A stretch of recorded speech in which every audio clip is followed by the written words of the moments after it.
Hello guys! For today's video guys, gagawa tayo ng ating pork embutido guys. Yan ang ating ingredients. 2 pieces bell pepper.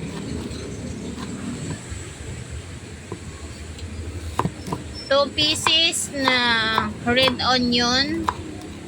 Pwede naman guys yung puti na onion. Pero ang gamit ko guys ay red onion yung ginamit ko kasi para mas malasa at mas masarap siya, mas babango.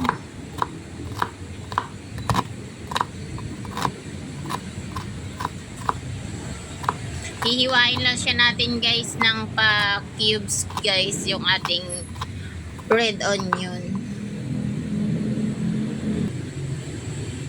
Pagkatapos guys ay maglagay tayo ng 2 pieces na garlic or bawang. Ayan, aking lang pinirat guys para matanggalan natin ng mabilis ang kanyang balat. Pagkatapos ay ating hihiwain ng pa-cubes din yung maliliit guys.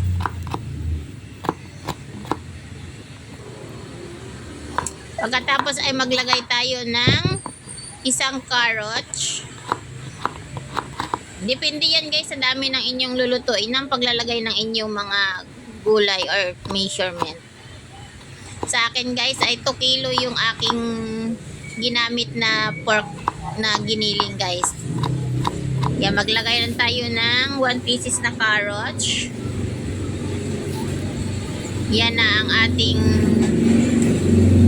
giniling na 2 kilos. Ngayon, inilagay ko na mga hiniwa ko na mga ingredients guys. Katulad ng sibuyas, bawang, at yung ating bell pepper.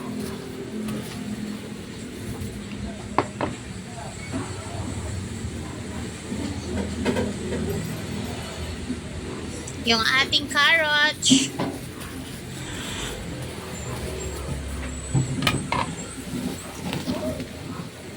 Pagkatapos ay atin lang siya guys i-haluin. Yan. Maglagay din tayo guys ng 150 grams na breadcrumbs.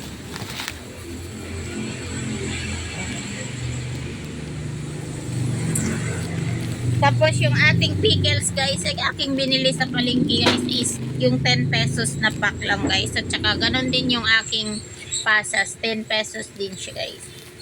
Nasa inyo guys kung paano kayo maglagay, kung gaano karami. Yan, at saka yung ating paminta. Naglagay din ako guys ng isang lata na maliit ng Rino or liver sprig. Yan, lagyan natin ng panlasa. Yung ating, naglagay na ako ng asin, ginisa mix. Pagkatapos ay maglagay tayo ng 5 pieces na egg. Yung large yung ginamit ko guys na egg. 5 pieces. Sa 2 kilo na giniling yan guys na ginawa ko na embutido.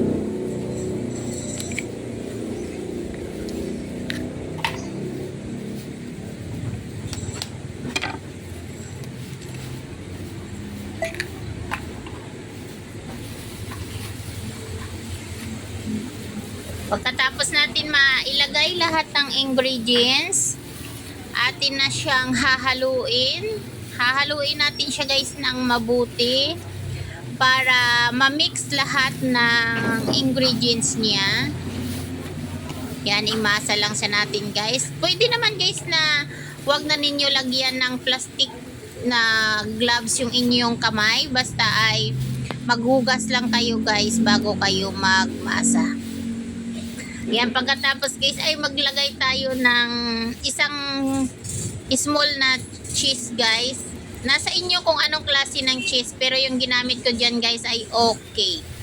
Yan, okay yung tatak ng cheese na yung 50 pesos na yun yung binili ko para kayo rin at ilagay diyan guys. At mamaya para na rin yung iba ay ititira natin para sa ating pampalaman mamaya pag binalot natin na siya. Yan, mamasahin lang sa natin ng mabuti guys para mag-absorb lahat ng lasa ng ating timpla. Ngayon guys ay sa atin namang pagbabalot, ako ay nag-prepare ng plastic. Yung pagkatapos ay pinahiran ko lang yung margarine, yung aking plastic. Tapos doon ko nilagay yung measurement ng ating imbutido. Yung gamit ko dyan guys na pantakal sa aking imbutido ay yung 1/2 cup.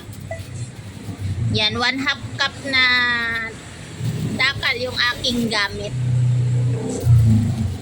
Papahiran lang natin yan ng margarine para hindi dumikit. Yan, katapos atin lang siyang ayusin. Tapos dito natin guys ilalagay ang sobra natin na cheese kanina. Hiniwa ko lang yun siya guys ng pahaba. Para dyan, yan guys oh, ipapalaman natin dyan yung cheese. Pero dalawa guys yung aking paraan ng pagluluto. Yung nakasanayan na natin guys na dalawang klase yung pagluluto na gagawin ko or pagbabalot ko, paglalagay ko ng palaman sa aking imbutido. Yan guys, ang una kong ginawa ay yung palaman yan ay cheese. Tapos yung nakasanayan na natin guys, yung itlog, yung may hotdog, yan guys, yung nakasanayan na natin na palaman ng ating imbutido. Gagawa din ako yan guys. Panoorin nyo lang guys ang aking video hanggang sa matapos. Yan, natapos ko na guys balutin yung aking imbutido na cheese, yung palaman. Yung kanyang fillings, cheese. Yan ngayon guys, ito yung sinasabi ko sa inyo guys, na nakasanayan na natin na fillings ang ating imbutido. Yung may egg at saka hotdog. Yan, pero guys alam nyo ba na ano ko sa aking mga anak, sa iisa ang comment nila guys. Ito kasi, di ba, nakasanayan na natin na ganito yung nakikita natin pag hiniwa natin yung ating imbutido. Ngayon ging try ko sa yung may cheese. Alam nyo ba guys, nagustuhan ng aking mga anak yung aking imbutido with cheese. Mas masarap daw siya guys yung may cheese ang palaman, yung fillings. Nagustuhan nila talaga guys. Hinahanap talaga nila guys. Kasi nga, sabi ko, yung iba ay mayroong cheese, yung iba ay mayroong egg at hotdog yung fillings. Hinahanap talaga nila guys yung cheese ang fillings. Kasi masarap daw ang lasa. Yan, natapos na natin guys lahat balutin. Nakagawa ko dyan guys ng 14 pieces na imbutido. Yung laki ng aking gawa guys is yung 1/2 cup na pangtakal. Yan ngayon guys, naka-ready na yung aking steamer. Yan, nagpakulo na ako guys ng tubig sa ating steamer. At ngayon guys, inilagay ko na isa-isa yung aking imbutido. At pagkatapos ay ilagay na natin sa kumukulong tubig para ma-steam na natin guys. Yan. I-steam natin siya guys ng 1 hour or isang oras.